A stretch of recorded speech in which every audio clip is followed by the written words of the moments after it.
long rebound. Steph, no timeout with 6. At 5, Curry for the lead.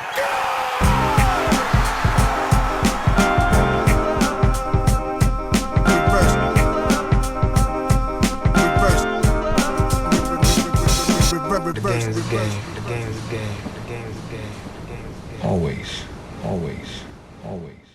Salut à toutes et à tous, on espère que vous avez passé un excellent week-end. Je suis rejoint ce lundi 27 mai par Shai pour parler playoffs bien entendu, mais pour parler aussi et avant tout de Luka Doncic qui est en train de réaliser des playoffs incroyables. Vous allez voir que ça pose tout un tas de questions sur son statut actuel. Est-ce que c'est le meilleur joueur du monde ? Est-ce qu'on peut déjà lui prévoir une fin de carrière ou du moins un statut parmi les GOAT, voire parmi une place dans la discussion pour le GOAT ? Voilà, il y a beaucoup de choses à dire au sujet de Luka Doncic. Nous, on a profité à fond de ce week-end. Je vais commencer par te raconter le mien, Shai, et après je vais te poser des questions sur le tien. Moi, j'ai été limite... Enfin, j'ai pas fait une overdose, non, j'ai kiffé, mais plus, entre les playoffs NBA, le Final Four Euroleague qui était incroyable, la finale notamment la finale qui était vraiment extraordinaire, quelques matchs WNBA, parce que ça y est, tu m'as convaincu, j'ai pris moi aussi le pass WNBA pour suivre ça de plus près. Je t'avoue que j'ai maté énormément de basket ce week-end. Toi, comment était ton week-end, Shai, ce week-end ? Pareil, du basket avec les playoffs NBA, les matchs WNBA évidemment, ça c'est classique. Je suis content de d'avoir contribué à te convertir. Et sinon hors basket, je me suis retrouvé à un anniversaire où ma fille était invitée dans un laser game, voilà, où j'ai canardé des petits insolents pendant 1 heure. C'était très sympathique, ça m'a fait mon petit sport du week-end, donc voilà. Parfait, bah écoute, pour toute information, moi le samedi c'était l'anniversaire de mon fils et j'ai essayé de mater la fin du match de la nuit entre deux moments où je surveillais quand même qu'ils s'éclatent pas dans les murs parce qu'ils étaient un espace de trampoline, mais bon, c'est bon, j'ai réussi à voir le match de la nuit de vendredi à samedi sans me faire spoiler à un moment, donc voilà, pu profiter à fond. Oui, deux choses avant qu'on commence le podcast. On vous rappelle qu'il y a le CQFR de samedi dernier, si vous n'avez pas eu l'occasion de l'écouter, voilà, le ce à quoi il faut répondre, dans lequel on s'est évertué. Alors c'était toi, Shai, qui posait les questions, et puis avec Antoine, on a essayé de répondre du mieux possible aux questions que vous aviez à nous poser. Et aussi le podcast Hoop Culture de dimanche, qui était consacré à New York et aux Knicks, et dans lequel on a eu la chance de recevoir avec Pierre Armand Guillaume Laroche, le fondateur de Basket Session et l'un des cofondateurs de Rivers. Donc voilà, si vous n'avez pas eu l'occasion d'écouter tout ça, allez jeter une oreille, c'est plutôt sympa. N'hésitez pas à nous dire ce que vous en avez pensé dans les commentaires. On sera ravis de lire tout ça. Absolument, je le recommande aussi. J'étais content de voir Guillaume dessus. En plus, c'était une petite surprise. Donc, tu l'as dit très bien d'ailleurs dedans. Sans Guillaume, il n'y a pas grand-chose qui est possible au niveau de basket session, de Rivers et tout ça. Et puis en plus, voilà, c'est un mec cool et marrant. Allez écouter ça. Puis Théo et Pierre Armand sont marrants aussi, évidemment. Je ne vais pas vous retirer ça. Ça parle même de foot. Alors j'ai bondi 2-3 fois, vous verrez pourquoi. C'est clair. J'ai tout de suite, c'est simple, j'écoutais le culture et puis j'envoyais des messages en même temps à Théo et Guillaume en leur menaçant de démissionner s'ils ne retiraient pas les propos qui avaient été tenus. Mais voilà, j'ai réussi à me raisonner après coup. Ouais, on a envoyé un communiqué qui devrait apparaître sur toutes les plateformes en fin de journée pour expliquer la situation. Effectivement, je voyais Pierre Armand qui posait des questions sur l'OM à Guillaume en disant non mais t'es mal parti là, t'es mal barré dans ta question. Bref, on a passé un super moment. Allez, on va commencer quand même en parlant de cette série de playoffs entre les Minnesota Timberwolves et les Dallas Mavericks. On avait fait une preview en fait des finales de conférence la semaine dernière avec Antoine. On avait imaginé quand même une issue assez courte pour la série de l'Est où je crois que là, les plus optimistes, je crois que c'était peut-être toi et moi, Shai, on avait dit 4-2 pour Boston. Je crois que ça c'était Antoine et moi j'avais mis 4-1, je crois. 4-1, ok. Donc Antoine et moi on était plus optimistes pour Indiana, on s'était dit bon 4-2 pour Boston. Par contre, on avait tous pronostiqué une série en 7 manches à l'Ouest. Shai, je crois que tu avais pronostiqué 4-3 pour Minnesota. Je crois même que j'avais mis 4-2, donc bravo à moi. Okay. Je me félicite d'avoir encore foiré. Moi j'avais dit 4-3 Dallas, effectivement, mais j'imaginais que ça serait une série longue. Série qui est donc Dallas qui mène 3-0 dans la série. Ce matin, vous avez débriefé dans le CQFR avec Antoine, vous avez débriefé le match 3. Je te propose qu'on revienne un petit peu quand même sur cette série, ce qui est en train de se passer, notamment sous l'angle de Luka Doncic. C'est pas une surprise finalement, je pense, de voir Luka Doncic à un tel niveau. C'est impressionnant de voir quand même finalement le niveau de cette équipe de Dallas qui au fur et à mesure de la saison est devenue vraiment une équipe soudé, solidaire, avec tout un tas de ressources. À un moment, contraint de modifier un petit peu sa rotation. Jason Kidd sort Dwight Powell qui n'a pas joué du tout des playoffs, si je ne me trompe, pour avoir des fins de match. Vraiment, finalement, il joue un court passage, mais il arrive à être bon, enfin du moins à être efficace. C'est impressionnant ce qui est en train de se passer du côté de Dallas, et rien ne serait possible sans Luka Doncic. Quel sentiment te laisse les perfs de Luka durant ces playoffs, Shai? J'ai un peu des étoiles dans les yeux et je me dis que j'ai pas assez respecté peut-être le talent théorique, le niveau théorique de Luka Doncic. Et surtout, je pensais, premièrement, qu'il serait pas, à ce stade en tout cas, après, j'imagine maintenant que Dallas va aller en finale NBA, hein, mais je vais pas présumer de ce qui va s'y passer, mais j'ai sous-estimé ou surestimé sa blessure, le fait qu'il était diminué. Je me suis dit, ça va être compliqué parce que au tour précédent, on avait senti que parfois il était peut-être un peu diminué. Donc j'avais un peu craint ça, sauf que là, je le trouve absolument rayonnant physiquement, il n'y a aucun souci. Et j'avais aussi sous-estimé, je pense, la qualité du collectif qu'il avait à sa disposition, l'entente qu'il y avait entre les joueurs. Si on remonte à plus loin, j'ai sous-estimé l'alchimie théorique qu'il y aurait entre lui et Kyrie Irving. Donc là-dessus, c'est une petite surprise. Par contre, au niveau du talent du garçon, du joueur, c'est pas une surprise de le voir être capable de faire ça. Le game winner sur le match précédent, c'est un truc de joueur, de très très grand joueur.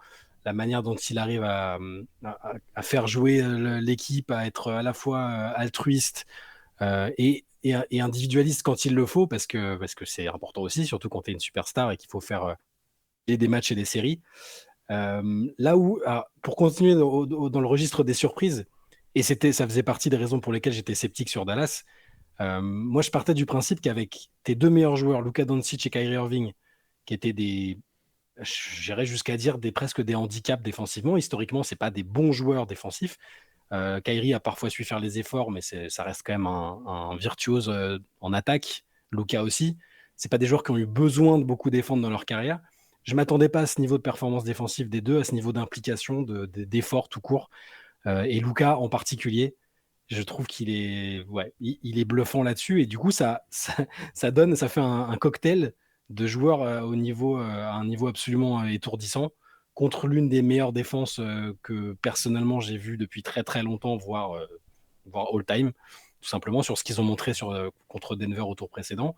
Et voilà, ça donne un joueur majeur, un joueur d'élite à un niveau encore plus élevé que ce que je supposais, d'une part à ce stade de sa carrière, et même juste là, à ce stade de la saison, en fait. Il est tout simplement exceptionnel. C'est le leader d'une équipe qui, sauf cataclysme, va aller en finale NBA avec des vraies raisons de croire qu'ils peuvent gagner.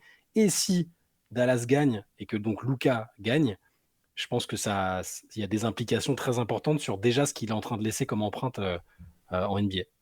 Ouais, je suis tout à fait d'accord avec toi. Avec la révolution, quand même, une partie de la révolution à Dallas, c'est l'implication défensive de Kyrie et de Luka. Alors autant, j'avais pas le sentiment que Luka était forcément vraiment comment dire, une faille qu'il était si facile que ça d'exploiter par le passé, et simplement de par son physique.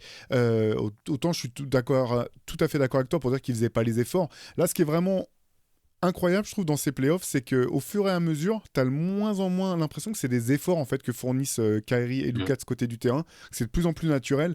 Pour moi, Kyrie, c'est une révolution en fait. Il a totalement changé son approche du jeu de ce côté-là du terrain. Et tous les deux, j'ai l'impression que maintenant, ça fait partie de leur identité et qu'il y a une espèce de il y a une réelle équipe qui s'est créée avec une identité qui va qui va de joueur en joueur et qui forme ce groupe où maintenant ils refusent finalement simplement de subir en défense. Il y a une agressivité défensive qu'on n'avait pas vu.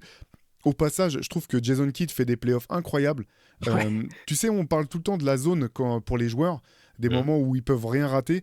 Alors, je dirais pas que Jason Kidd est déjà dans ce type de situation, mais c'est un peu l'impression que ça donne, où tu as l'impression qu'il a un coup d'avance quand même systématiquement, où chaque fois qu'il sort un mec du banc, ça marche, que ça soit relancer complètement Jaden Hardy qui avait pas du tout joué, ça marche. Ces rotations qu'il maîtrise à la perfection, je trouve, entre les moments où il fait jouer Derek Lively ou ou Daniel Gafford, ça fonctionne. Tu sais, j'avais vécu ça en 2007 sur un championnat d'Europe, quand la Russie est championne d'Europe, avec Ouais, David Blatt, avec où, Blatt, ouais. ouais, voilà, voilà, il y a des matchs qui se jouent à rien, t'as l'impression que tous les coups sont gagnants pour le coach. J'ai l'impression que Jason Kidd, c'est un petit peu ce qui est en train de lui arriver durant Même, ces playoffs. même les challenges, tu sais, les challenges Ouais, avec t'as l'arbitre. raison. Alors, tout au long de la saison, déjà, je crois que c'était le coach qui avait qui avait le meilleur pourcentage de réussite sur les challenges. Alors après, ça peut être le flair de l'ancien joueur aussi. Ça a toujours été une de ses qualités. Il sent le jeu comme il le sentait sur le terrain. Mais tu as raison, tout lui réussit. Même dans sa communication, il est très bon. Alors que c'était ce qui lui était reproché. Voilà, moi, c'est un de mes joueurs préférés de tous les temps. Donc, je l'ai adoré comme joueur. J'étais un peu plus sceptique sur le coach, mais je lui ai toujours reconnu quand même des qualités. Enfin, sinon, des joueurs comme Yanis et compagnie ne seraient pas damnés pour lui et n'auraient pas été extrêmement tristes quand il est parti. C'était plus dans le relationnel, le manque de diplomatie qui est un peu inhérent aux très très grands joueurs. Ils ont du mal à tolérer des choses qu'eux arrivaient à faire et que leurs joueurs n'arrivent pas à faire. Mais là, tu as raison, enfin, tout lui réussit, les choix qu'il fait, la manière dont il utilise les recrues qui lui ont été données en cours de saison, et la fameuse communication où on est passé d'un truc désastreux l'année dernière, où j'avais l'impression, et on avait l'impression que Qu'il est limite, il sauté, était en quoi. roue libre et qu'il Ouais. allait sauter. C'est le- On va le répéter, mais le coup du ah ouais, non, mais moi je suis juste un spectateur comme un autre, comme vous. C'est juste que je suis mieux placé sur le terrain, mais je suis pas. En gros, c'est des joueurs qui sont en décision. Enfin, que des trucs comme ça. T'as l'impression que c'était terminé pour lui. Et là, il retrouve l'inspiration. Il compare Doncic à Picasso. Il fait des sorties plutôt inspirées. Il est pas dans l'émotion et l'agacement quand il y a des doutes autour de lui et de son équipe. Ça a été le cas à un moment de la saison et même pendant les playoffs. Je le trouve, t'as raison c'est vrai qu'on n'en parle pas beaucoup, même dans nos CQFR, on mentionne surtout les joueurs parce que voilà, le talent que démontrent Kyrie et Luka particulièrement, mais Kidd fait du très bon travail. Et au passage, une stat, alors que je suis pas allé vérifier, mais que j'ai entendu récemment d'une source suffisamment crédible pour que, voilà, que je vérifie pas avant de Hum. vous la partager. Mais Jason Kidd est le seul coach cette année qui n'a pas pris de faute technique. Donc Ah c'est ouais. un peu à l'image de du calme qu'il affiche en toutes circonstances finalement, même dans ses playoffs. Je le trouve Hum. hyper en contrôle.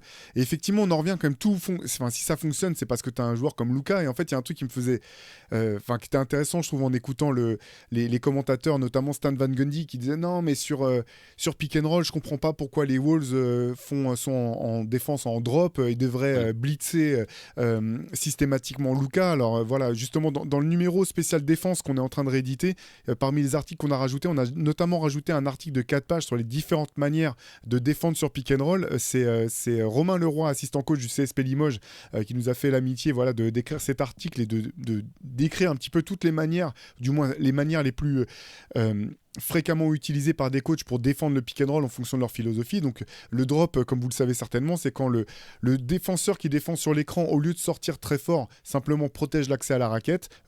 Pensez à Brook Lopez par exemple avec les Bucks. Et le blitz, c'est quand le grand sort avec le défenseur du porteur de balle pour faire une prise à deux tout de suite sur la balle.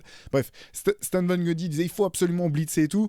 Match d'après, ils blitzent. Ils se font ouvrir le ventre par Derek Lively dans l'axe. Ça me faisait penser au championnat du monde remporté où la Grèce a tapé Team USA. Une Team USA où tu avais Ouais. LeBron, Dwight Howard, Dwayne Wade, Chris Bosh et compagnie. Ils se sont fait ouvrir par Théo Papaloukas et Sophocles Skorcianidis, pardon, Scorselis, ouais. du pick and roll dans l'axe. Hum. En fait, je me dis, mais en fait, limite, cherche pas d'ajustement stratégique. En fait, tu peux pas le stopper. En fait, Il n'y a pas de réponse. Luka, il a un niveau où tu peux espérer qu'il rate. Tu peux faire comme Shane Battier, peut-être essayer de l'emmener sur à prendre des décisions où d'un point de vue statistique, tu sais que tu fais baisser un petit peu son pourcentage de réussite. Mais moi, je vois pas de solution en fait. Il y avait une solution pendant un temps, jusqu'à très récemment. C'était de le faire sortir des matchs. Oui, Et c'est aussi un axe de progression dont on n'a pas beaucoup parlé parce qu'il s'est fait en cours de saison. Il est encore reparti pour nous faire une saison où, dans nos discussions, on disait ah, qu'est-ce qu'il est chiant, il est encore en train de râler.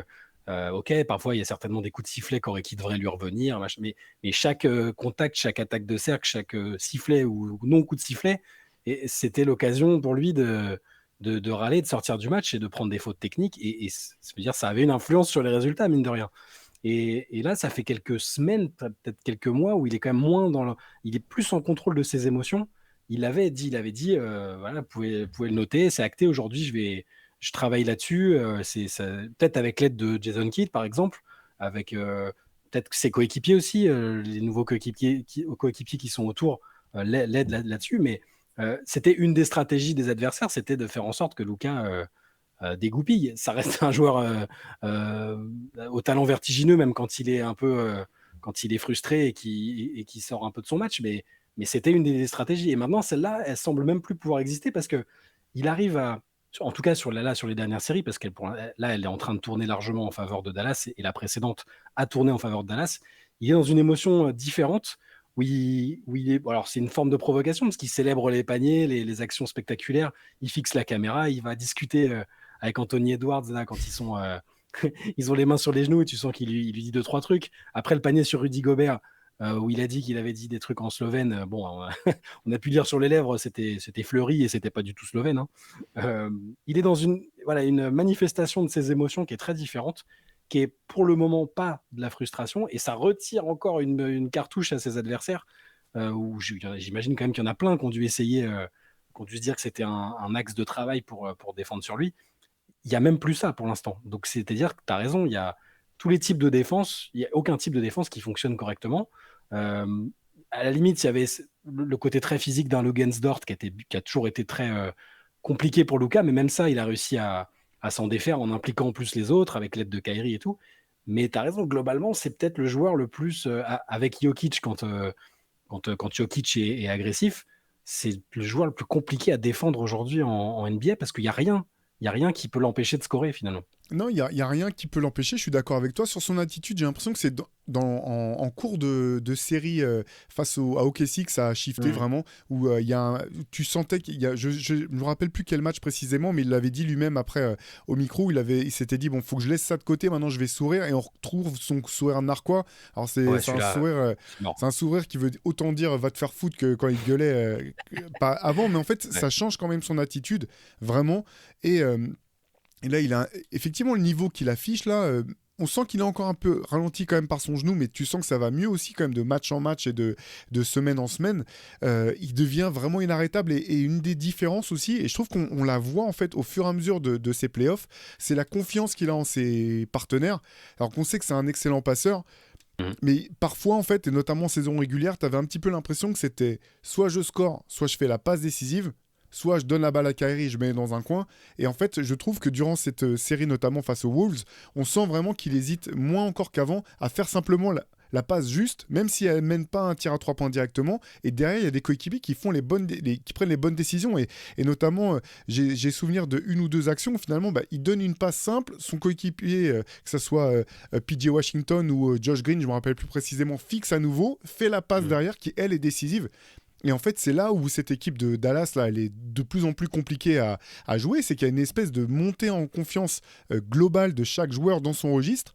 Où, pour reprendre la blague qu'on a entre nous, Shai, où Luka Doncic, c'est le Luka Doncic des Luka Doncic. Mais à côté, tu as PJ Washington qui est le Luka Doncic de PJ Washington, avec cette expression un petit peu de être une superstar dans ton rôle, en fait. Ouais. Et là, ça fait que l'engrenage, il est vraiment dur à enrayer maintenant. Ouais, et il y a autre chose, c'est-à-dire que tu parlais de sa gêne musculaire et tout ça.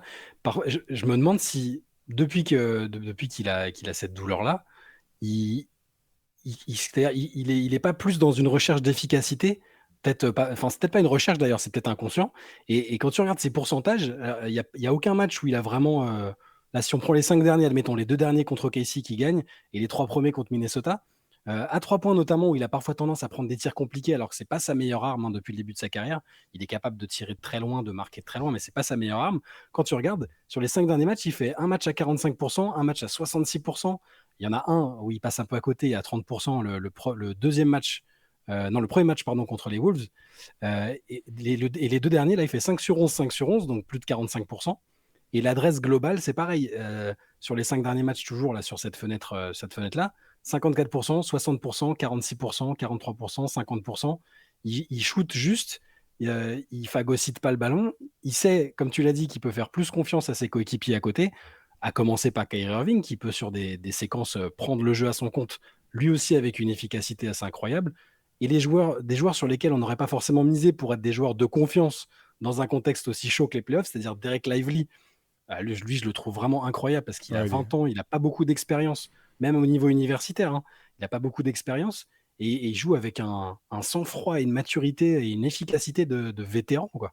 Et tous ces joueurs-là, PJ Washington, dont on a parlé ce matin avec Antoine, en disant que faudrait compter le nombre de matchs depuis qu'il est là où il a marqué des paniers très, très, très importants, notamment à 3 points dans les 3-4 dernières minutes des matchs, plus sa défense très solide. Luka peut faire confiance à ses coéquipiers et on avait peut-être l'impression avant cette saison que c'était pas totalement le cas et que là, il a vraiment trouvé les joueurs fiables et réguliers sur lesquels s'appuyer.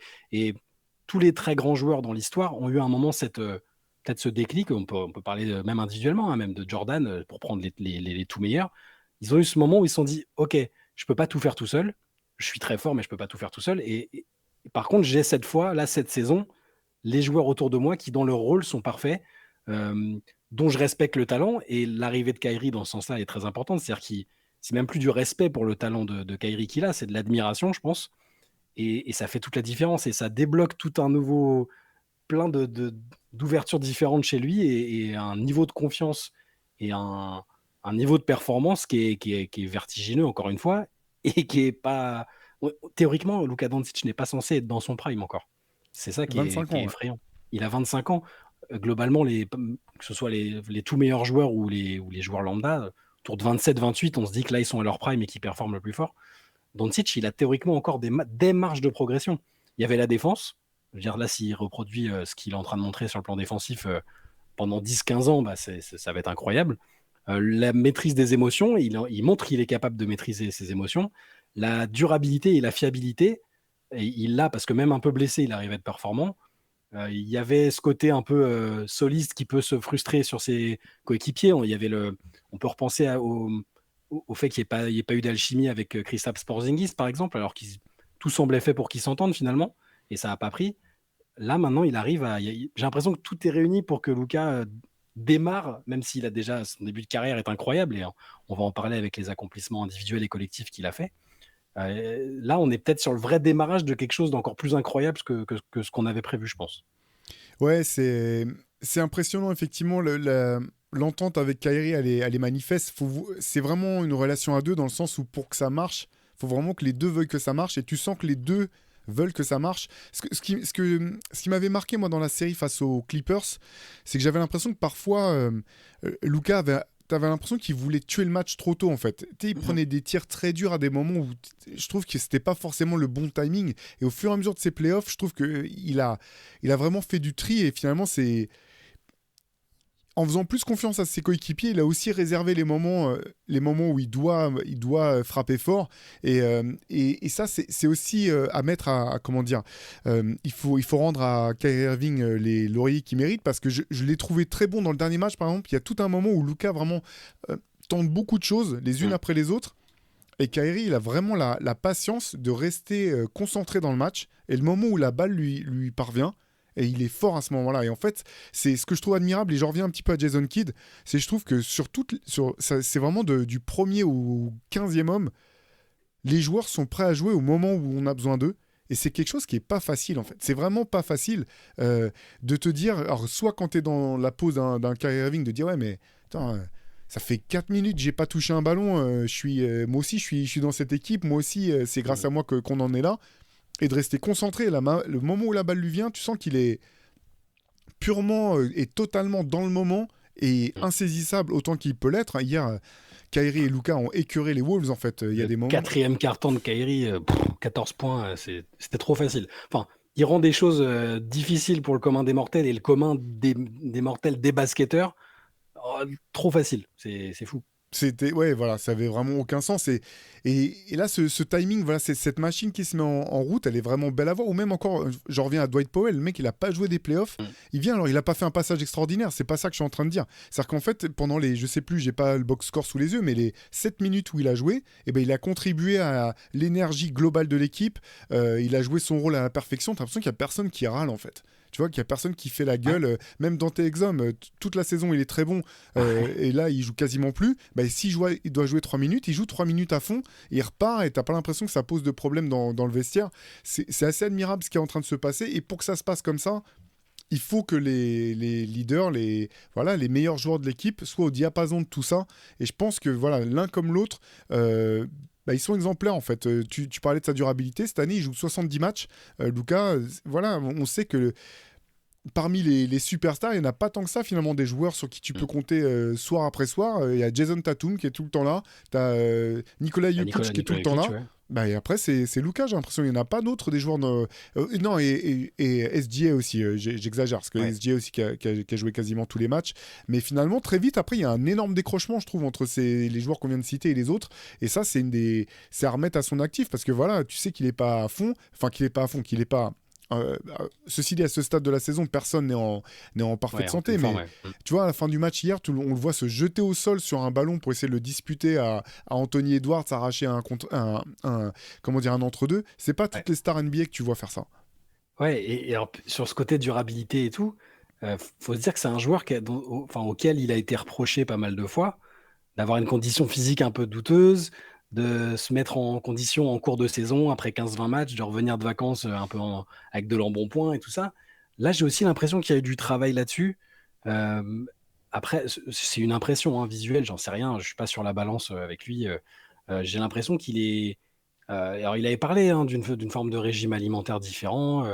C'est quand même quelqu'un qui aime bien vivre. C'est un truc qui est un bon vivant.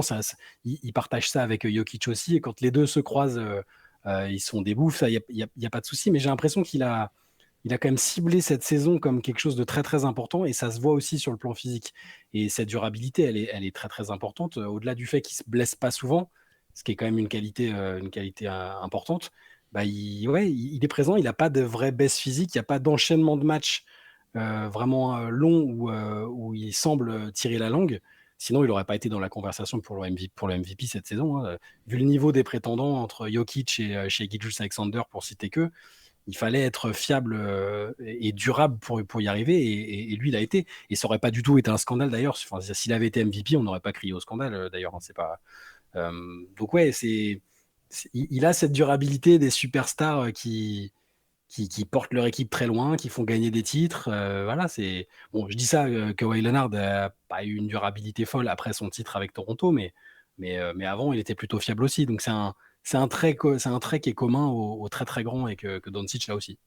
Carrément, et tu parlais tout à l'heure tu parlais de Kyrie, mais c'est vrai que Luka aussi, sur la fin du match, était tout à fait intenable dans le troisième quart-temps. J'ai l'impression qu'il y a une espèce d'irrespect maintenant Franchement, j'ai l'impression que Luka Doncic. Alors, je dis pas que c'est une bonne chose du tout, hein, mais j'ai l'impression qu'il a plus de respect pour cette défense des Wolves. Parce qu'en Ouais. fait, ils lui ont tout fait, quoi. Prise à deux, pas prise à deux, il a marqué sur. Il y a un passage où il score sur Gobert, ça change. Il se retrouve face à Karl Anthony Towns, il score sur Karl Anthony Towns. Derrière, ça change encore, il se retrouve face à Nasrid, il score sur Nasrid. Il a fait vivre un enfer à Jaden McDaniels. Et le geste le plus irrespectueux que j'ai trouvé, vraiment, il se retrouve face à Conley. Il commence à faire un petit peu alors pas son Carmelo Anthony, parce qu'il n'y a pas autant de jab, mais tu vois, essayer de mesurer la distance. Et finalement, juste, il shoot au-dessus de sa tête, en fait, complètement arrêté. Il se lève, il Je shoot. vois très bien. Comme tu le Ouais. ferais avec un U13 qui vient s'entraîner et jouer avec toi à la fin du match. Alors pour le coup, il marque pas le panier. Mais j'ai vu ce tir, j'ai fait, mais le manque de respect, quelque part, que c'est de prendre ce tir. Tu sens que. Ouais, c'est. Alors attention, ça peut être à double tranchant. Quand tu manques de respect à un adversaire, faut s'attendre au retour de bâton. Mais là, pour rentrer dans sa tête, bon courage, les Wolves. Tu sais, j'ai l'impression que Il a effacé toute la mystique qui existait autour de la défense des Wolves. Alors, je dis pas ça de manière péjorative, hein, mais il y avait de quoi. Moi, c'est ce qui m'a fait pronostiquer les Wolves vainqueurs sur cette série. C'est ce que j'ai vu défensivement de leur part, individuellement, avec tous les joueurs que tu as cités là, sur lesquels il a scoré. McDaniel, je l'ai trouvé incroyable sur la il est série. incroyable. Il est Toute la incroyable d'ailleurs. saison, Tu peux il est pas lui demander phénoménal. plus en fait. Voilà, Rudy, c'est le meilleur défenseur de la saison, quadruple DPOY. Kat a été très bon défensivement contre Denver. C'est que des bons joueurs défensivement et c'est collectivement une très très forte équipe défensive. Mais à partir du moment où il a réussi à mettre un game winner devant Rudy, à déjouer tous les types de défense qui lui ont été proposés, je pense que ça y est, il a balayé le truc. Il a un ascendant psychologique sur ces mecs-là et sur cette équipe-là tout court. Maintenant, ils savent, lui, il sait comment opérer face à eux et eux savent plus du tout comment opérer face à lui. C'est pas du tout le même profil d'équipe que l'était Denver. Et Doncic, c'est un joueur unique. Parce que pour qu'il se produise ce qui se passe avec la scène que tu as décrite face à Conley, il faut quand même un joueur d'une taille élevée. Et Doncic, on se rend pas compte en fait à quel point il est grand et à quel point il est costaud finalement. Et ça, c'est ce qui le rend encore plus injouable parce qu'il peut il peut vraiment marquer de loin, de près, physiquement dans la raquette, juste à la technique. Enfin, le patchwork de basketteur qu'il est, c'est pas très loin d'être du jamais vu non plus. Hein. Tu sais, ça me fait penser à LeBron face aux Raptors, en fait. LeBron Ouais. des Cavs face aux Raptors, où les Raptors pouvaient avoir fait la saison qu'ils voulaient en saison régulière, Mm. ils croisaient les Cavs et tu sentais qu'il y avait...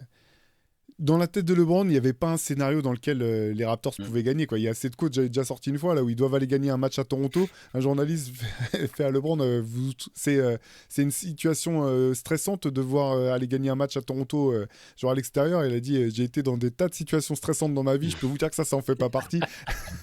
C'est sans doute une Après, de mes phrases préférées de LeBron, parce qu'il fait rarement du trash talk, mais franchement, t'as l'impression qu'il y a un petit peu ça qui est en train de se jouer dans la tête de euh, Luka. ils appelaient ça, ils appelaient Toronto le Bronto après quand même. Hein, c'est pour dire tellement c'était tous les ans. Il a déprimé des mecs. Il a fait. Bah, c'est peut-être ça qui a fait, qui a poussé les Raptors à trader DeRozan, à tenter le coup de C'est sûr. Kawhi finalement. C'est voilà, LeBron leur a fait quelque part du bien. En démantelant une équipe qui était très très très forte collectivement. D'ailleurs, ça fait partie des équipes que, alors c'est pas le sujet, mais c'est comme les Pacers, c'était des très fortes équipes. LeBron par son talent individuel et qu'il a mis au service du collectif. Peut-être Doncic va démanteler des équipes tout au long de sa carrière juste parce qu'il est trop, parce qu'à chaque fois il va croiser les mêmes équipes et les mêmes joueurs et que ça risque d'être très déprimant pour des adversaires. Ouais.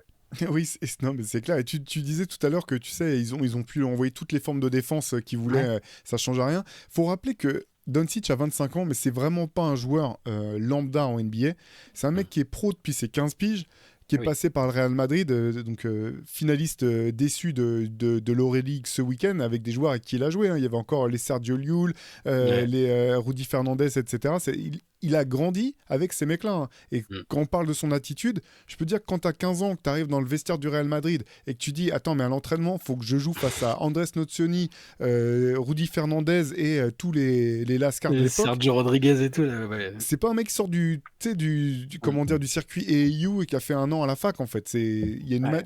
en termes de maturité, de dureté, d'habitude de jouer des matchs à enjeu fort. Quand tu as joué l'Euroleague, quand tu as joué en Liga NDSA, tous les matchs sont importants. Il n'y a pas un match de le match de novembre où tu vas jouer contre les Hornets, ça n'existe pas en fait dans ces contextes-là. Ouais. Donc je pense que c'est vraiment pas le joueur lambda. Et je voulais te ramener quand même en 2018, Mhm. Shai, draft NBA. Donc pour rappel, draft 2018, premier choix de draft, DeAndre Ayton, choisi par les Phoenix Suns. Un choix qui, je pense, avec le recul, peut toujours se défendre vu le contexte de l'époque. Joueur d'Arizona, choisi par Phoenix, un joueur à la vivacité quand même impressionnante pour sa taille. Voilà, Moi, j'ai quand même une objection là-dessus, mais on verra. Je te laisse Ok. poursuivre, mais j'ai Le seul une truc qui n'avait objection. pas de sens, c'est d'avoir Kokoskov comme coach et de prendre Et c'est ça, DeAndre c'est ce Ayton. que j'allais dire. C'est-à-dire Ça, on qu'il est vient de d'accord. gagner l'Euro avec lui et il y a tout qui est fait pour recréer la dynamique joueur franchise player. Et... Enfin bon, bref, c'est ce qui me paraît. Je suis d'accord sur le profil d'Ayton, qui était un bon joueur universitaire, qui avait le gabarit pour peser, qui est presque un local par la force des choses. Mais moi, quand je voyais Kokoskov, pour moi, c'était sûr qu'ils allaient prendre Doncic. Enfin, voilà, bref, je te laisse Non, poursuivre. non, mais je suis d'accord. C'est juste que je pense que d'un point de vue sportif, en remettant en contexte, Mm. c'est comme te dire que tu sais que. Comment dire que. Alors, DeAndre Ayton est loin d'Hakeem Olajuwon, mais tu reprends la draft de Mais pour Jordan, 1984, tu ne vas pas dire il aurait dû. Comment ça se fait que les Rockets sont pas pris Jordan en fait? Tu dis Ouais, bon, bah maintenant, oui. ils ont pris Olajuwon, tout le monde aurait pris Olajuwon à l'époque. Donc là, je dis pas que tout le monde aurait pris Ayton, mais je trouve que c'est un choix qui peut encore se défendre. Deuxième choix, par contre, Sacramento Kings choisissent Marvin Bagley. À l'époque, déjà, on dit ça a pas de sens. Le mec, il est en train de se battre pour être pivot remplaçant aux Detroit Pistons de 2024. Hein, Detroit Pistons de 2024. Troisième choix de draft, Luka Doncic, drafté par les Atlanta Hawks. Et à l'époque, déjà, je veux dire, on n'était pas les seuls. Hein. N'importe quel on n'était pas les seuls journalistes à dire mais qu'est-ce que font les Hawks à trader Luka Doncic et à Pour Trae Young, l'envoyer à Dallas en échange de Trae Young. Alors, pendant saison rookie, tu dis, bon, bah, ils ont fait n'importe quoi. Après, il y a 2 ans où tu dis, bon, bah, c'est n'importe quoi, mais finalement, c'est correct. Ils ont quand même récupéré un très bon joueur.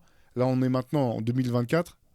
C'est quoi le choix est terrible, en fait. Mais je rappelle tout ça parce que voilà, à l'époque, ce qui me rendait fou, c'était d'entendre encore certains... alors consultant, je veux dire consultant plutôt qu'expert, te dire ouais mais les Européens c'est dur d'évaluer leur niveau, on sait pas trop quelle est la compétition qu'ils ont affrontée, mais attends, à l'époque Ah il là, était déjà ça valait pas là, ouais. champion d'Europe, MVP de l'Euroleague, 18 ans. L'Euroleague et même un championnat d'Europe FIBA, c'est bien plus facile de te figurer de ce que ça veut dire en termes de niveau que le championnat universitaire. Je suis désolé, Bien la sûr. NCAA, DeAndre Ayton, Marvin Bagley, jamais ils ont affronté l'adversité que ce mec-là avait affronté à l'époque. Tu mets l'équipe de DeAndre Ayton à la fac, tu mets Arizona contre le Real Madrid dans lequel jouait Luka Doncic, ils se font Oh, déboîter en fait. il y a plus 60, ouais, c'est sûr.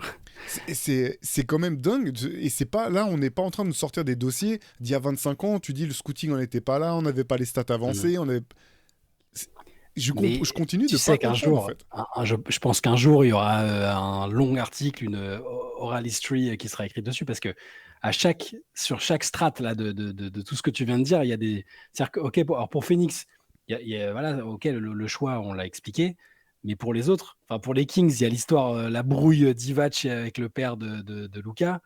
Avec Atlanta, bah, c'est juste Mark Cuban qui a fait un coup de. C'est pas loin d'être un coup de génie. Il y avait une histoire dessus où c'était dans le podcast All the Smoke qu'il avait expliqué ça. Il disait on a essayé plein de fois de faire le trade. Il restait 15 minutes avant le pic, on avait toujours pas fait. En gros, son équipe, ses scouts, tout le staff avait dit à Cuban il faut absolument que s'il y a moyen, si tu as une chance de le faire, il faut le faire. Parce qu'en Ouais, en fait, ouais, les GM n'arrivaient pas à s'entendre. En fait, ce que ça. dit Cuban, c'est que le Ouais. GM des Hawks et le GM de Dallas n'arrivaient pas à s'entendre parce qu'ils compliquaient les choses, en gros, tel Voilà. tel que l'explique C'est Cuban. ça. Et dit on va faire plus simple, je vais appeler directement le propriétaire des Hawks. Je te laisse reprendre. Ouais, c'est ça. Il dit j'ai pris le téléphone, je lui ai dit on sait quel gars tu veux, nous fais pas croire que tu vas prendre Doncic. Nous, on veut bien le prendre plutôt que de laisser les GM perdre du temps entre eux, on règle ça entre nous. Et puis, donc, il l'a fait. Donc, le coup de pression, coup de bluff ou pas de Cuban a été déterminant. Mais tu vois, sur chaque équipe qui n'a pas drafté Luka, il y a à chaque fois des implications, des contextes très différents. Mais ça montre bien que ça se joue à pas grand-chose. C'est ce qui est fou. Il y a des mondes parallèles où tu dis qu'est-ce qu'il aurait fait à Phoenix, est-ce que ça aurait bien fonctionné? Moi, je pense que oui. Je pense que c'est le genre de joueur qui Ça aurait partout aurait fonctionné pu, partout. voilà, partout. À Sacramento, on a vu que Sacramento était à quelques années seulement de redevenir correct et de plus être frappé par la loose. Pareil, alors avec un Doncic, on peut que imaginer que ça aurait fonctionné aussi. Avec des dirigeants, il y avait Divac, Stojakovic, donc il y avait aussi un terreau pour bien s'entendre. C'est fou de te dire ça. À Atlanta, évidemment, là, mais c'est la même chose. Il y aurait eu moyen. Donc ouais, les Mavs ont eu l'audace et la chance qu'il y ait eu de l'incompétence d'un côté, des brouilles, des brouilles antérieures d'un autre. Mais j'aimerais bien entendre vraiment le vrai fin mot sur les Kings notamment. C'est quand même fou de se dire que c'est peut-être pour une brouille ancestrale entre Zaza Doncic et Divac. Enfin, qu'est-ce qu'ils en ont à faire quoi, quand tu peux drafter un mec avec ce talent-là, ça n'a aucun sens.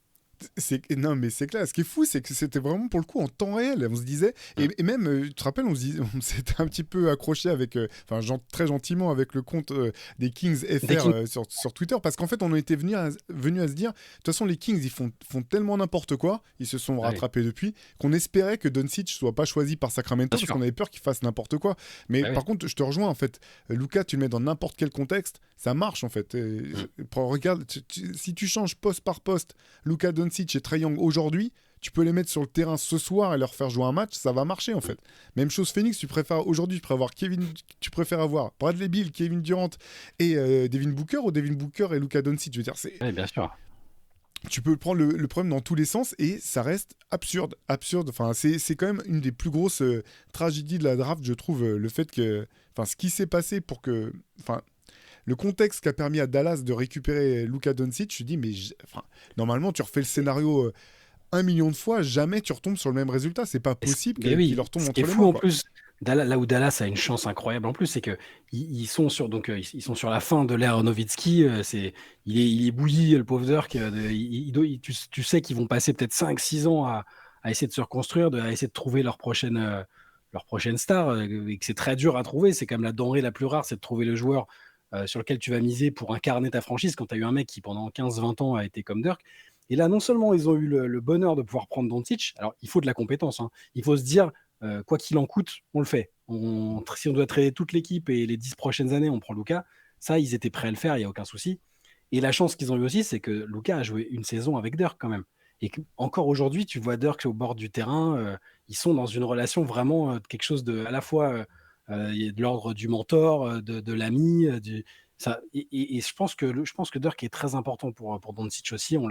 Quand ils parlent l'un de l'autre, il y a à la fois le respect, l'admiration, alors ils se taquinent parce que c'est la personnalité de Luka d'abord et de Dirk aussi parce que il est un peu plus taquin que ce que son image extérieure ne le laisse supposer. Mais il y a tout qui a été parfait pour Dallas dans l'historique qui leur a permis de récupérer Doncic. C'est toujours là que les what if sont marrants et tu te rends compte que dans l'histoire de la NBA, ça se joue à des trucs à la fois qui sont liés à la compétence et à l'incompétence des autres. Il faut aussi toujours espérer ça. Et des espèces de petits coups du sort, d'aide du destin. Enfin, pour moi, si le père de Doncic n'a pas eu une brouille sur on ne sait pas quoi avec Divac il y a 20 ans, bah, les Kings sont peut-être à la place des Mavs aujourd'hui, quoi. C'est fou de se dire ça. C'est ça, parce que du coup, regarde, il a été drafté 3e, mais finalement, il est tombé dans l'équipe qui pouvait drafter 5e, donc les Mavs, ok. Ouais. C'est-à-dire que devant Luka Doncic, DeAndre Ayton, Marvin Bagley, Trae Young et Jaren Jackson Jr. Ouais. C'est complètement fou, en fait, le différentiel de niveau du gars, alors que nous, on savait très bien que c'était quand même quelque chose...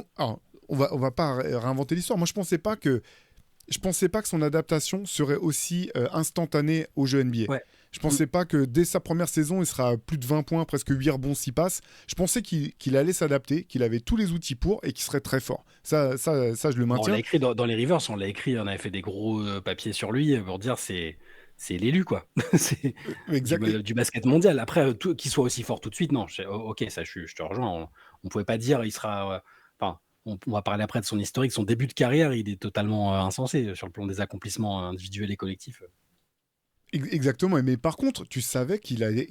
Pour moi, c'était limite l'une des valeurs les plus sûres, en fait, dans le top de cette draft. Encore une fois, avec Ayton probablement, tu vois, au vu de ce que Ayton avait pu montrer à la fac, voilà, je reviens pas forcément sur ce pic-là, mais avec le recul, tu te dis, mais c'est une tragédie, en fait, cette draft dans le haut de la draft, quoi. Marvin Bagley Jr., enfin, le 3e plutôt, Trae Young, bon, je dis pas, ça reste un bon joueur, Trae Young, je pense même que, finalement, sa courbe de carrière fait que maintenant, il est peut-être sous-coté par rapport à ce qu'il peut effectivement t'apporter sur un terrain. Et juste pour rebondir sur Trae Young, en fait, quand j'y repense, c'est une autre implication, c'est-à-dire que si à ce moment-là, les Hawks, ils donnent pas les clés du camion à Travis Schlenk, qui était un ancien des Warriors, et qui arrive en se disant, moi, mon projet, c'est de refaire les Warriors, donc je veux des shooters.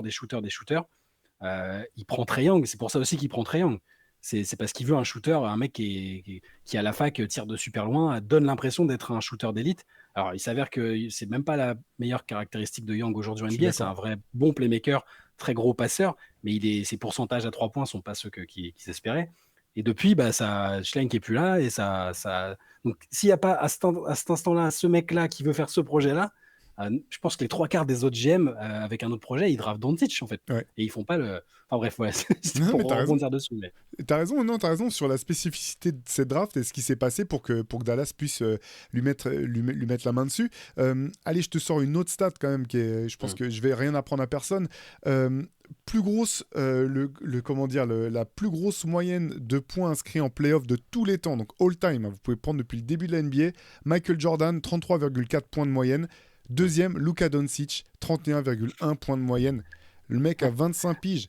25 piges. Donc devant, je vous donne juste ceux qui suivent pour donner un petit ordre. Donc derrière, tu as Allen Iverson, Kevin Durant, Jerry West, LeBron James, Donovan Mitchell, quand même, qui est 7e, Devin Booker, Anthony Edwards, sur un échantillon plus faible, bien sûr, à Nikola Jokic. C'est pour montrer un petit peu dans quelle catégorie se place Doncic, ce qu'on va pouvoir venir à cette partie de la discussion. Shai, on avait dit qu'on allait parler un petit peu de son statut à venir all-time, en fait. On regardait ça avant de commencer le podcast. En fait, il a un temps d'avance, il est en avance sur tous les temps de passage, en fait, sur la plupart de ses prédécesseurs en termes de précocité, de résultats, de performance au très très haut niveau. On va se poser la question. Il y a un moment, la question va se poser de savoir s'il fait partie des GOAT potentiels et peut-être même de est-ce qu'il doit rentrer, est-ce qu'il devra, je préfère le mettre au futur, Ouais. est-ce qu'il devra un moment ou est-ce qu'il viendra à rentrer dans la question, dans la discussion pour le GOAT. Alors là, c'est peut-être prématuré dans le sens où il a toujours pas gagné de titre, il a toujours pas été MVP d'une saison par exemple, mais est-ce que c'est quelque chose toi que tu vois venir prochainement?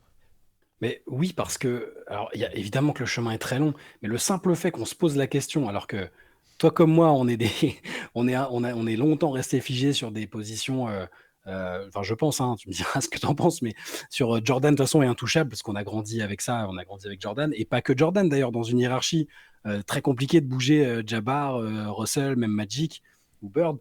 Le simple fait que là, aujourd'hui, avec ce qu'il est en train de faire et ce qu'il a déjà fait, on se, on se dise qu'il a le potentiel pour être peut-être le GOAT ou un des GOAT, un des peut-être top 5, même juste top 10, c'est déjà très compliqué à intégrer. Je pense que oui, il est en train de montrer qu'il peut, parce que je reprends ce que tu disais sur les playoffs, sur sa moyenne. C'est fou de se dire que tu es le deuxième scoreur le plus prolifique en moyenne derrière Michael Jordan dans l'histoire. Contrairement à Anthony Edwards, qui démarre vraiment sa carrière en termes de match de playoff, Luka, là, c'était le match 3, c'était son 43e match de playoff, donc ça commence à déjà être pas mal. Il a 1336 points, 400 rebonds, 355 passes. Il n'y a personne dans l'histoire de la NBA qui a fait mieux, en fait. C'est le premier joueur qui atteint ces résultats-là sur ses 43 premiers matchs. Donc, il est ultra en avance sur tous les temps de passage. Sans étendre au playoff sur le niveau qu'il a en saison régulière, il a encore été donc dans le meilleur 5 de la saison, la All-NBA First Team. C'est déjà sa 5e. Il n'y a que 28 joueurs dans l'histoire qui ont eu au moins 5 participations, 5 présences dans le meilleur 5 de la ligue, et il est dedans déjà. Il est devant des types comme Steph Curry, comme j'ai plus tous les noms, ils avaient sorti ça. Mais... Alors j'en ai, c'est intéressant quand même cette notion, ce que tu dis. Donc je vais vous donner, donc avec 5 apparitions dans la All-NBA First Team, ça le met à égalité avec des joueurs comme Julius Erving, Charles Barkley, Rick Barry, George Gervin, Dwight Howard, Jason Kidd, et derrière ça le place devant des joueurs comme Dirk Nowitzki, John Havlicek, Chris Paul, Stephen Curry, David Robinson, Kevin Garnett, Moses Malone, Bill Sharman, Wolf Frazier, j'en passe d'autres, mais la classe de joueurs dans lequel ça le situe est complètement folle. Ouais. Il a joué 6 saisons, il a été rookie de l'année sa saison rookie, et derrière il était systématiquement All-Star et dans la All-NBA First Team. C'est juste incroyable. Il est à une apparition dans la All-NBA First Team de joueurs comme Giannis, Kevin Durant, Hakeem Olajuwon, Will Chamberlain, même qu'il y en a 2 de plus simplement. Tu te dis, c'est complètement dingue. 25 ans, comme tu le disais. Je pense qu'il est quand même déjà dans le début de son prime, parce que l'autre élément toujours à garder en tête, c'est que c'est un mec qui est pro depuis qu'il a 15 ans, quoi. Donc Ouais, c'est vrai. c'est aussi je pense que il est aussi en avance sur son prime. Ça veut pas dire que son prime sera plus court pour autant, mais je pense qu'il est déjà quand même malgré tout effectivement les pieds dans le début de son prime. Mais l'avenir est complètement dingue. Pour ce qui est de la question du GOAT ou des GOAT, il faudra des titres, bien sûr. On l'a vu avec Nikola Jokic, par exemple, qui est, moi, je pense, probablement... je vais mettre l'un, mais c'est peut-être même le meilleur pivot que j'ai vu jouer, moi, de ma vie. Si on considère que Tim Duncan est vraiment un power forward et qu'on le garde à ce stade-là, je pense que c'est le meilleur pivot que j'ai vu de ma vie. Pour autant, ça ne veut pas forcément dire qu'il fait partie du top 10 all-time, parce que un seul titre... comme tu le disais tout à l'heure, il y a des mecs à passer. Je veux dire, il n'y a pas que... La discussion du GOAT, elle se résume pas à LeBron et Jordan, en fait. Même déjà, souvent, ça a été un raccourci de dire que si LeBron n'était pas le meilleur, c'est juste une course à deux. Tous les joueurs que tu as cités, les Kareem Abdul-Jabbar, Magic Johnson, Bill Russell, ils font partie de cette discussion. Donc, ça fait un sacré paquet de mecs à passer pour être dans ces discussions-là. Et tous ces gars-là, ce qui les sépare, c'est aussi les titres, quoi. Là, ce qui a changé, là, c'est qu'on est en train de voir. Là, donc là, c'est sa 2e finale de conférence en 3 ans. Alors, je veux pas leur porter la poisse, mais je pense qu'il va disputer ses premières finales NBA. S'il commence à gagner un titre à 25 ans, il peut raisonnablement espérer en gagner encore quelques autres, et peut-être ne serait-ce qu'atteindre le total de LeBron, qui est un de ses modèles, même ne serait-ce que dans le jeu, ce serait fort. Il est en avance sur tous les mecs qui sont dans la discussion pour le GOAT. En élargissant avec tous ceux qu'on a dit. Donc là, je pense qu'avec ce qu'il a fait cette année, sur le niveau de MVP qu'il a eu, les playoffs qu'il est en train de réaliser, peut-être aller jusqu'au titre, il a gagné le droit qu'on se pose la question si à un moment il pourra le faire. Il pourra être considéré comme tel dans 10, 15, 20 ans. Rien que ça, pour moi, je trouve ça fou. Parce que sur le talent, on savait que c'était un des joueurs les plus doués au basket de tous les temps. On l'a vu arriver, même à 16 ans, on s'est dit, mais qu'est-ce que c'est que ce Martien? Au même titre qu'on se dit, Victor Wembanyama, on n'a jamais vu un truc comme ça. En plus, avec le cerveau qu'il a et tout, lui aussi, on peut se dire rapidement, il a les ingrédients pour être dans la discussion un jour. Mais entre avoir les ingrédients et réussir 5, 6, 7 premières saisons, comme est en train de le faire Luka, au point qu'on arrive à se demander si dans 20 ans, des mecs vont pas se dire, bah oui, moi c'est Luka Doncic que je considère comme le GOAT, il a dépassé Jordan ou LeBron, enfin, on nous aurait pris pour des fous il y a 4-5 ans si on avait dit ça, parce qu'il n'avait encore rien fait.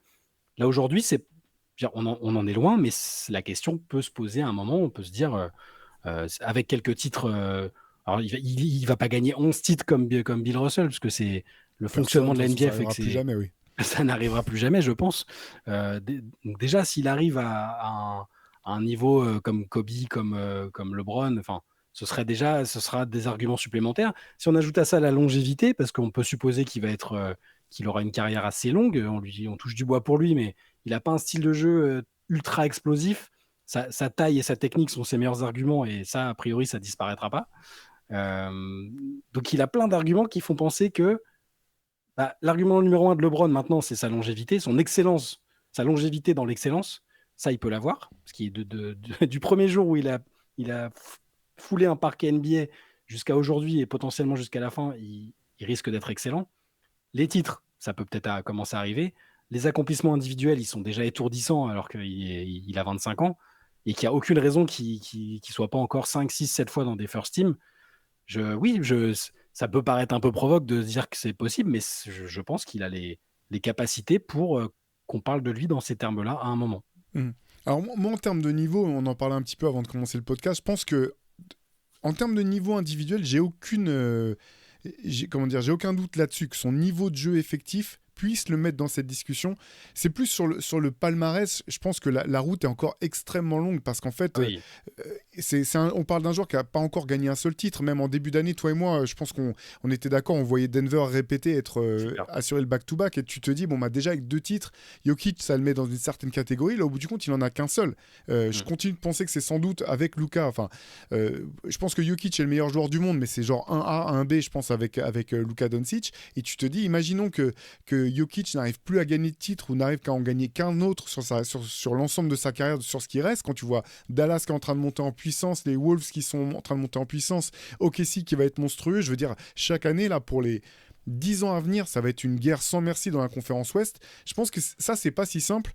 Et pour la longévité, je suis pas sûr qu'on verra fréquemment des joueurs faire des carrières comme LeBron. C'est vraiment, pour le coup, c'est un cyborg. Et par rapport à ce que tu disais, il y a, certes, c'est un de ses arguments majeurs pour être dans sédition du GOAT, mais c'est aussi lié au fait que il y a la longévité dans l'excellence, comme tu l'as très bien dit. Il y a les trophées individuels et il y a quand même les bagues gagnées. Et on a vu, même pour un joueur du niveau de LeBron, à quel point ça a été compliqué finalement d'aller chercher même le titre de 2020. Quelque part, tu peux dire il est inespéré, quoi. Il n'y a aucune garantie qu'ils aillent chercher ce titre avec les Lakers. Il y a le titre qu'ils vont chercher avec les Cavs, où tu te dis, c'est quand même...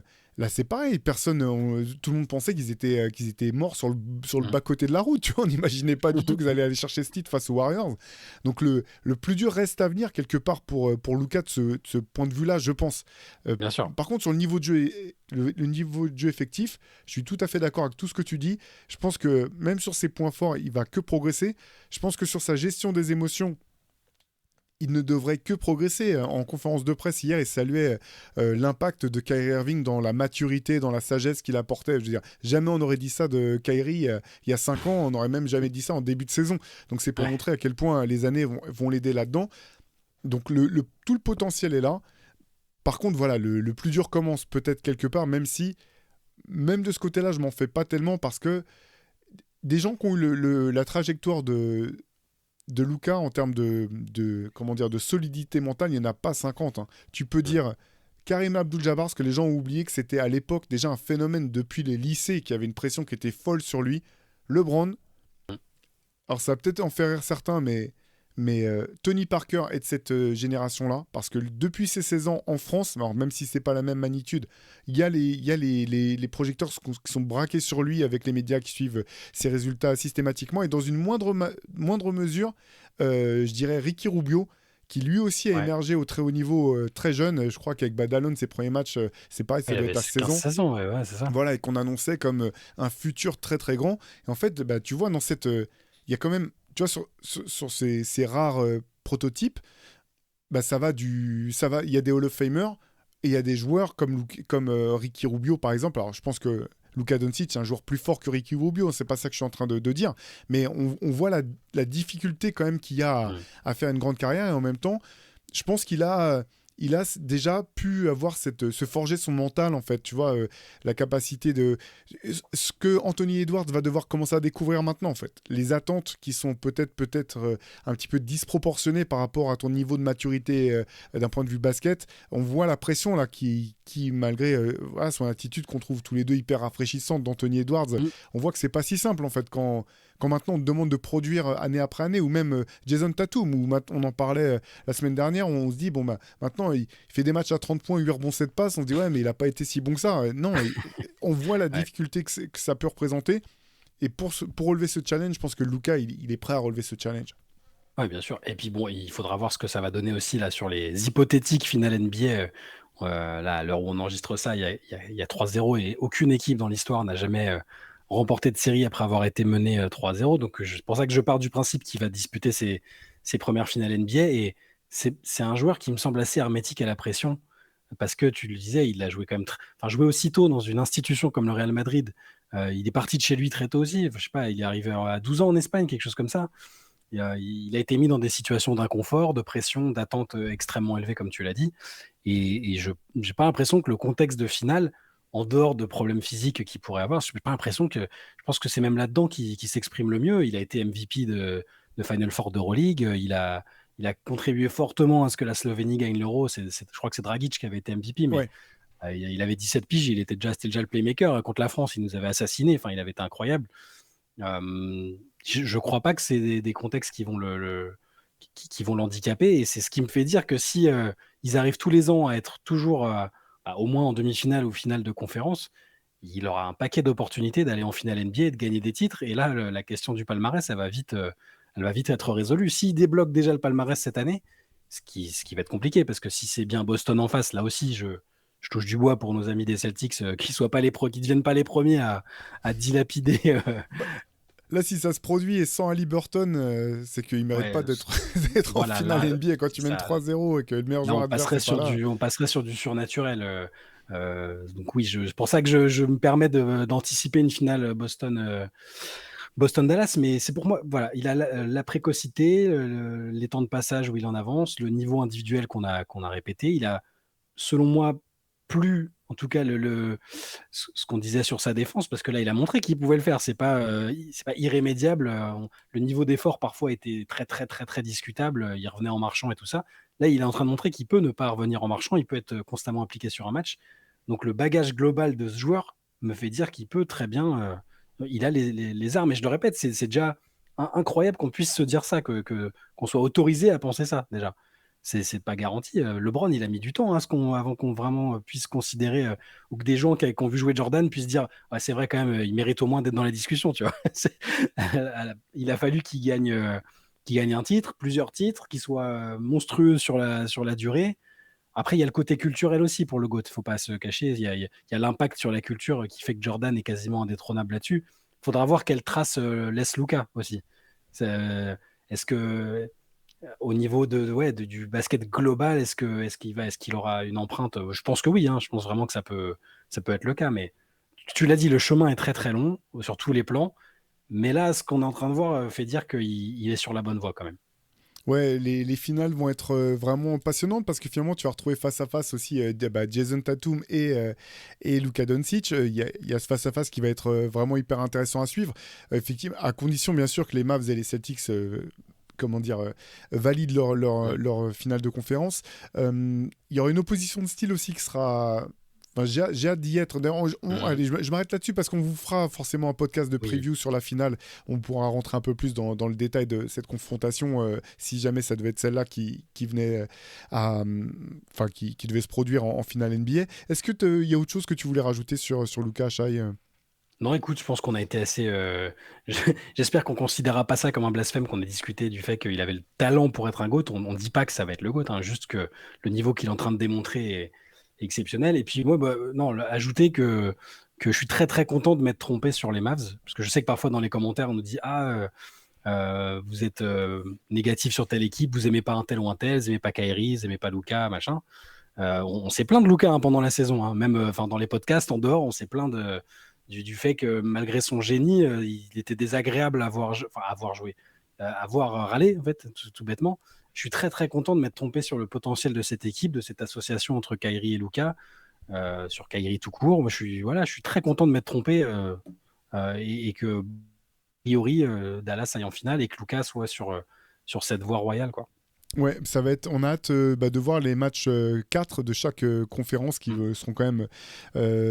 Voilà, ça va être intéressant aussi de voir si les Wolves arrivent à se redresser, à repartir de l'avant. Les Pacers sont pas passés si loin que ça non plus finalement sur le match 3. Ouais. Donc bon, le match de ce soir sera passionnant.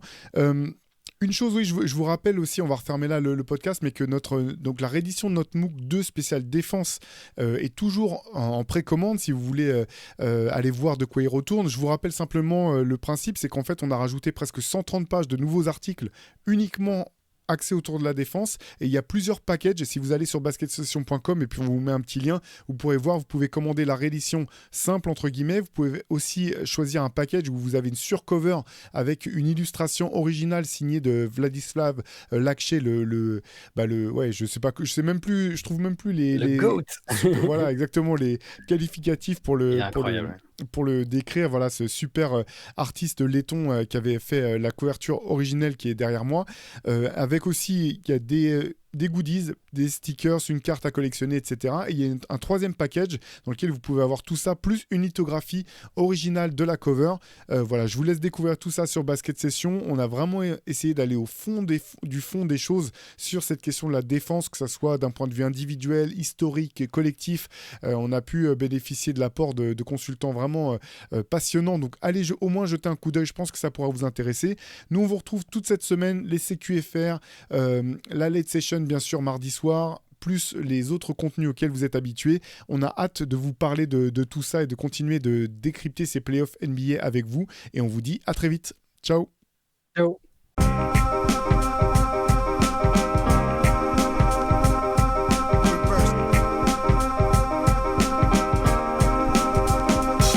The game is out there, and it's either play or get played.